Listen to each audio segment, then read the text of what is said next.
नमस्कार दोस्तों, आप लोगों का फिर से स्वागत है करता हूँ आपके अपने हिंदी बिब्लियोफाइल चैनल पर। उम्मीद करता हूँ कि आपको ये ऑडियो बुक की सीरीज पसंद आ रही होगी।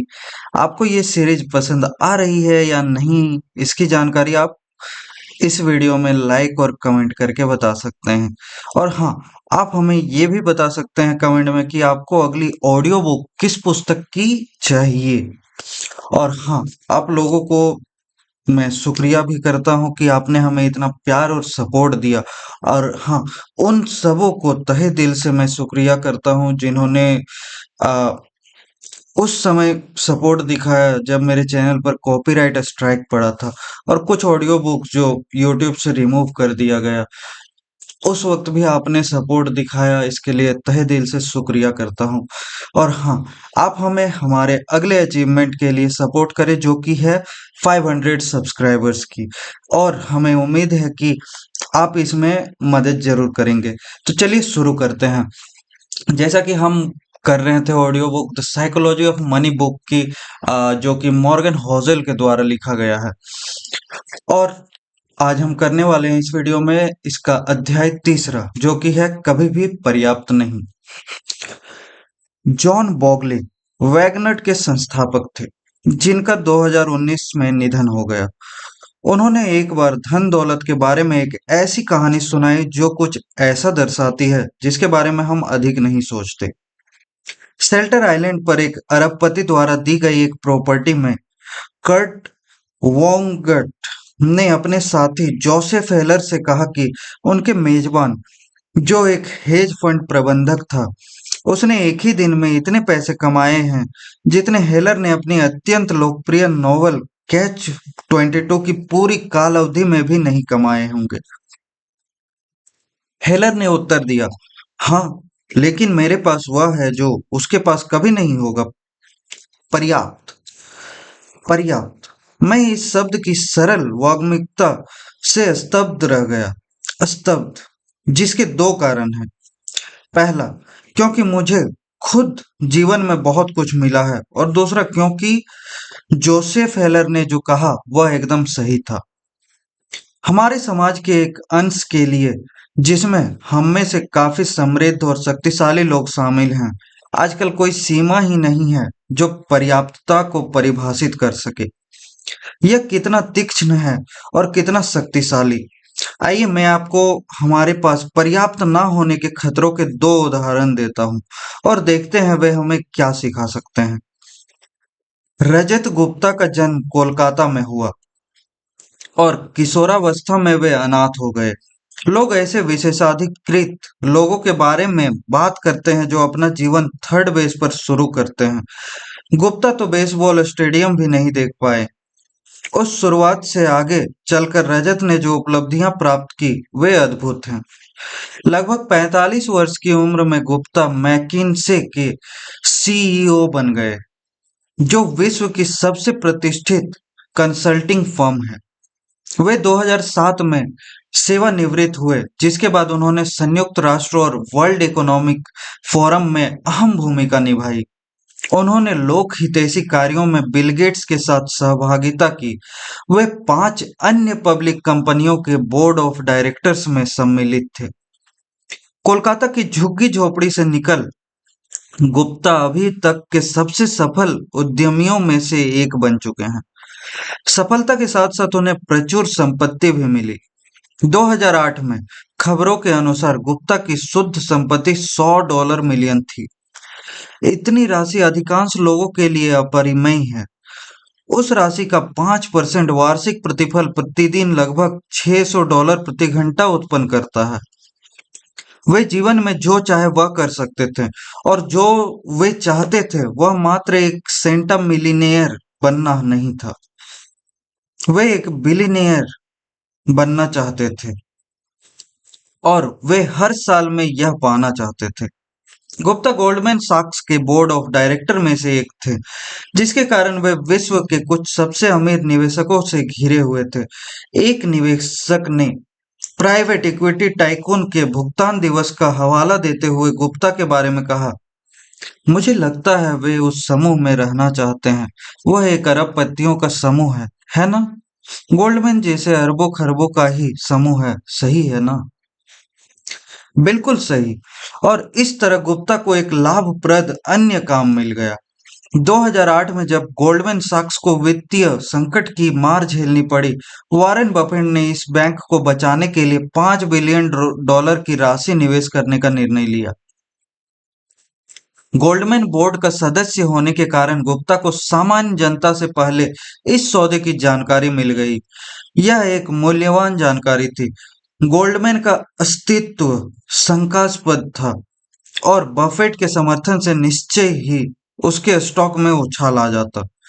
इस आगामी सौदे की जानकारी मिलने से 16 सेकंड बाद गुप्ता, जो गोल्डमैन बोर्ड मीटिंग की फोन कॉल पर थे, उन्होंने फोन रखकर रत्नम रत्नम नाम के एक हेज फंड प्रबंधक को फोन मिलाया। कॉल रिकॉर्ड नहीं किया गया, लेकिन राज रत्नम ने तुरंत गोल्डमैन सैक्स के 175,000 शेयर खरीद लिए। तो आप समझ ही सकते हैं कि फोन पर क्या बात हुई होगी। कुछ घंटों बाद जनता के सामने बफेट गोल्डमैन सौदे की घोषणा की गई। गोल्डमैन के स्टॉक में उछाल आया। राज रत्नम ने तुरंत $1 मिलियन कमा लिए। यह इस कथित चलन का बस एक उदाहरण है। एसईसी का दावा है कि गुप्ता की भीतरी कमाई से उन्हें $17 मिलियन का लाभ हुआ। यह पैसे कमाने का आसान तरीका था और उपभोक्ताओं के लिए यह और भी आसान मामला था। गुप्ता और राजरत्नम दोनों भीतरी लेनदेन के जुर्म में जेल गए और उनके कैरियर और प्रतिष्ठा दोनों हमेशा के लिए मिट्टी में मिल गए। अब बर्नी मैडॉफ का उदाहरण लीजिए। उसके अपराध के बारे में सब भली भांति जानते हैं। मैडॉफ चार्ल्स पोंजी के बाद अब तक का सबसे कुख्यात पोंजी चालबाज है। मैडॉफ निवेशकों को 2 दशकों तक ठगता रहा, जबकि उसका अपराध पकड़ नहीं लिया गया। व्यंग्यपूर्वक रूप से गुप्ता के कारनामे के कुछ ही सप्ताह बाद। यहाँ पर अनदेखा पहलू यह है कि मैडॉफ गुप्ता की ही तरह एक जालसाज के अलावा कुछ और भी था। पोंजी योजना जिसने उसे प्रसिद्ध बनाया, उससे पहले वह एक बेतहाशा सफल और विधि संगत व्यवसायी था। मैडॉफ एक बाजार निर्माता था जिसका काम स्टॉक खरीदारों और विक्रेताओं को आपस में जोड़ना था। वह इस काम में बहुत अच्छा था। 1992 में द वॉल स्ट्रीट जर्नल ने मैडॉफ की मार्केट मेकिंग फर्म का कुछ ऐसे बखान किया। बर्नार्ड एल ने एक अत्यधिक लाभदायक प्रतिभूति फर्म स्थापित की है, मैडॉफ इन्वेस्टमेंट सिक्योरिटीज, जो स्टॉक ट्रेड का एक विशालकाय भाग बिग बोर्ड के हाथ से निकाल ले जाती है। मैडॉफ फर्म द्वारा एक्सचेंज में इलेक्ट्रॉनिक रूप से किया जाने वाला $740 मिलियन का प्रतिदिन औसत ट्रेड न्यूयॉर्क एक्सचेंज का कुल 9% है। श्री मैडॉफ की फर्म इतनी जल्दी और सस्ते में ट्रेड संचालित कर सकती है कि यह अन्य ब्रोकरेज कंपनियों को उनके ग्राहकों के ऑर्डर पूरा करने के लिए एक पेनी प्रति शेयर देती है और इस प्रकार क्रय विक्रय दर के अंतर से लाभ उठाती है, जिसके लिए अधिकतर स्टॉक ट्रेड करते हैं। यह किसी पत्रकार द्वारा किसी ऐसी धोखाधड़ी का वर्णन नहीं जो अभी बाहर नहीं आई थी। मैडॉफ का मार्केटिंग मेकिंग व्यवसाय वैध था। एक भूतपूर्व कर्मचारी ने बताया कि मैडॉफ के व्यवसाय की मार्केट मेकिंग शाखा प्रतिवर्ष $25 मिलियन से $50 मिलियन कमाती थी। बर्नी मैडॉफ का वैध धोखाधड़ी रहित व्यवसाय हर तरह से बहुत सफल था। इसने उसे अत्यधिक और वैध रूप से समृद्ध बनाया। और फिर भी धोखाधड़ी। जो प्रश्न हमें गुप्ता और मैडॉफ दोनों से पूछना चाहिए वह यह है कि कोई ऐसा जिसके पास अरबों खरबों डॉलर हो, वह और अधिक पैसों के लिए क्यों इतना बेताब होगा कि उसे पाने के लिए सब कुछ दांव पर लगा दे। वे लोग जो उत्तरजीविता के लिए संघर्ष कर रहे हों, उनके द्वारा किया गया अपराध अलग बात है। एक नाइजीरियन ठग ने एक बार द न्यूयॉर्क टाइम्स को बताया कि उसे दूसरों को चोट पहुंचाने से ग्लानि का अनुभव होता है, लेकिन गरीबी आपको दर्द महसूस नहीं होने देती। जो गुप्ता और मैडॉफ ने किया वह अलग था। उनके पास पहले से सब कुछ था। अकल्पनीय संपत्ति, प्रतिष्ठा, शक्ति, स्वतंत्रता। और उन्होंने इस सब को जाने दिया क्योंकि उन्हें और अधिक चाहिए था। उन्हें पर्याप्त का बोध नहीं था। ये चरम उदाहरण है। लेकिन इस आचरण के गैर अपराधी संस्करण भी हैं। Long term capital management hedge fund में काम कर रहे कर्मचारी व्यक्तिगत रूप से दसों सैकड़ों मिलियन डॉलर के मालिक थे और उनकी संपत्ति में से अधिकांश उनके खुद के फंड में निवेशित थी। फिर और अधिक पाने की लालसा में उन्होंने इतना जोखिम उठाया कि सब खो बैठे।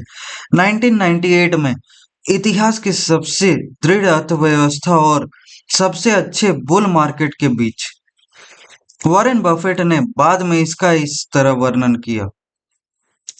वह पैसा कमाने के लिए जो उनके पास नहीं था और जिसकी उन्हें आवश्यकता भी नहीं थी, उन्होंने वह सब दांव पर लगा दिया जो उनके पास था और आवश्यक था।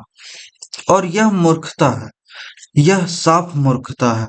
जो आपके लिए जरूरी है, अगर आप इसे किसी ऐसी चीज के लिए दांव पर लगाते हैं जो जरूरी नहीं, इसका कोई मतलब नहीं बनता। जो आपके पास है और जरूरी है, उसे किसी ऐसी चीज के लिए दांव पर लगाने का कोई मतलब नहीं जो आपके पास नहीं है और जिसकी आपको जरूरत नहीं। यह एक ऐसी बात है जो उतनी ही प्रत्यक्ष और जितनी की अनदेखी। हम में से शायद ही कभी किसी के पास $100 मिलियन हो जैसे गुप्ता और मैडॉफ के पास थे। लेकिन यह किताब पढ़ रहे लोगों में से कुछ प्रतिशत अपने जीवन के एक पड़ाव पर इतना वेतन अवश्य कमा सकेंगे जिससे वे अपनी हर जायज जरूरत पूरी कर सकें और साथ ही उसमें से भी काफी कुछ पा सकें जो वो चाहते हैं। अगर आप उनमें से एक हैं, ये कुछ बातें याद रखें। पहला, सबसे कठिन वित्तीय कौशल गोलपोस्ट को चलने से रोकना है, लेकिन यह सबसे महत्वपूर्ण भी है। अगर नतीजों के साथ उम्मीदें बढ़ती रही तो अधिक पाने की चेष्टा का कोई मतलब नहीं, क्योंकि अधिक प्रयास के बाद आप फिर वैसा ही महसूस करेंगे और यह खतरनाक होता जाता है। जब ज्यादा का स्वाद ज्यादा पैसा, ज्यादा ताकत, ज्यादा प्रतिष्ठा, संतुष्टि से ज्यादा महत्वाकांक्षा को बढ़ाता है, उस परिस्थिति में आगे बढ़ाया हुआ एक कदम गोलपोस्ट को दो और कदम आगे धकेल देता है। आपको लगता है जैसे आप पीछे छूट रहे हैं और गति बनाए रखने का एकमात्र तरीका और अधिक जोखिम उठाना है। आधुनिक पूंजीवाद दो चीजों में माहिर है, धन दौलत उत्पन्न करने में और साथ ही ईर्ष्या उत्पन्न करने में। शायद ये दोनों साथ साथ ही पाए जाते हैं। अपने साथियों से आगे बढ़ने का जुनून सफलता का ईंधन हो सकता है, लेकिन पर्याप्त के बोध के बिना जीवन में कुछ मजा नहीं है। खुशी, जैसा कि कहा जाता है, उम्मीदों के बिना नतीजे हैं। यहाँ असल समस्या दूसरा यहाँ असल समस्या सामाजिक तुलना है। एक नए बेसबॉल खिलाड़ी के बारे में सोचिए जो प्रतिवर्ष $500,000 कमाता है। वह हर परिभाषा से अमीर है, लेकिन मान लीजिए कि अगर वह उसी टीम के लिए खेलता है जिसके लिए माइक ट्राउट, जिसके पास 12 वर्षीय $430 मिलियन का अनुबंध है। अब तुलना करें तो वह नया खिलाड़ी दिवालिया प्रतीत होगा।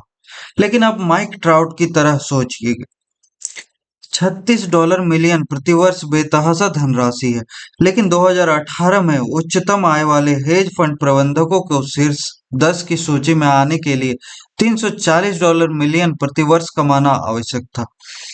ट्राउट जैसे लोग संभवतः अपनी आय की तुलना ऐसे लोगों से करते होंगे, और जो हेज फंड प्रबंधक $340 मिलियन प्रतिवर्ष कमाता है, वह शायद खुद की तुलना शीर्ष 5 हेज फंड प्रबंधकों से करता होगा जिन्होंने 2018 में कम से कम $770 मिलियन कमाए।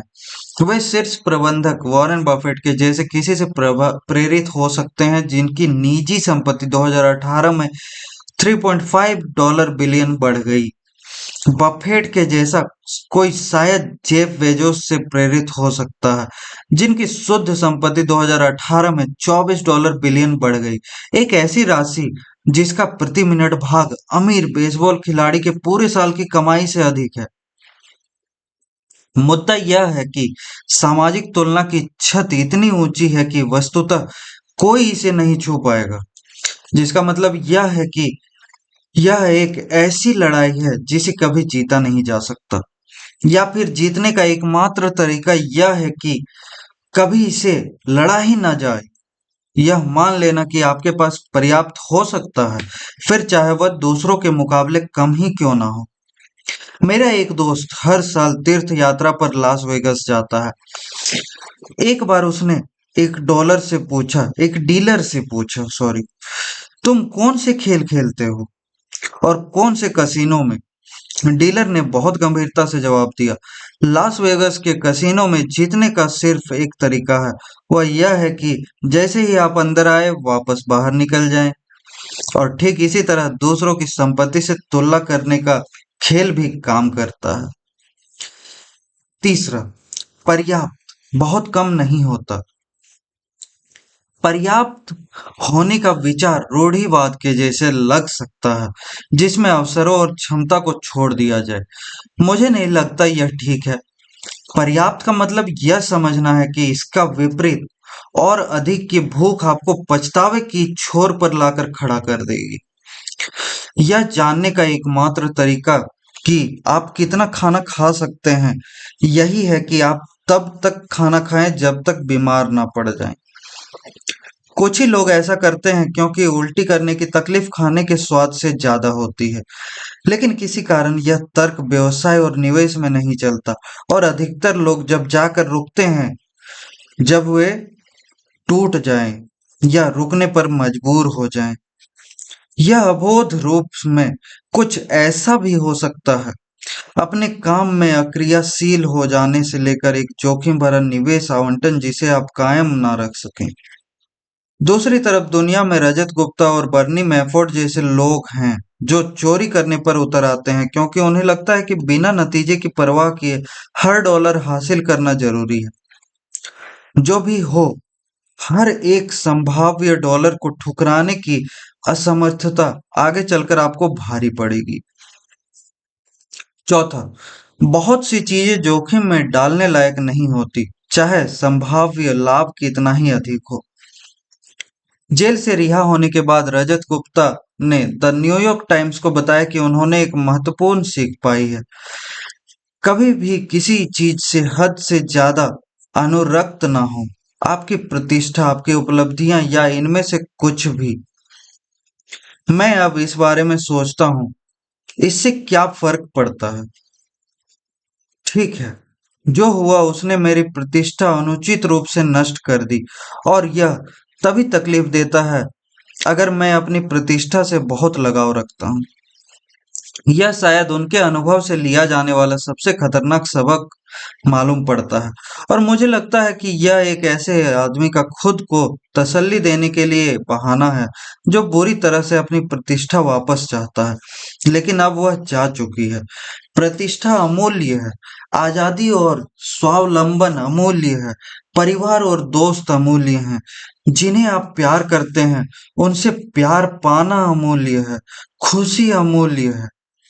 और इन सब को बनाए रखने का सबसे अच्छा तरीका यह जानना है कि कब आपको वे जोखिम उठाना बंद कर देना चाहिए जो इन्हें नुकसान पहुंचाते हैं। यह जानना कि कब आपके पास पर्याप्त है। अच्छी खबर यह है कि पर्याप्त का निर्माण करने वाला सबसे शक्तिशाली औजार अद्भुत रूप से सरल है और ऐसे जोखिमों की मांग नहीं करता जो इनमें से किसी भी चीज को हानि पहुंचाए। यह अगला अध्याय है जो हम अगले वीडियो में देखेंगे। आपको अच्छा लगा तो लाइक करें, शेयर करें और कमेंट करें, और अगर नए हैं तो चैनल को सब्सक्राइब करें ताकि हमारा एक छोटा सा अचीवमेंट पूरा हो सके 500 सब्सक्राइबर्स का। थैंक यू, शुक्रिया।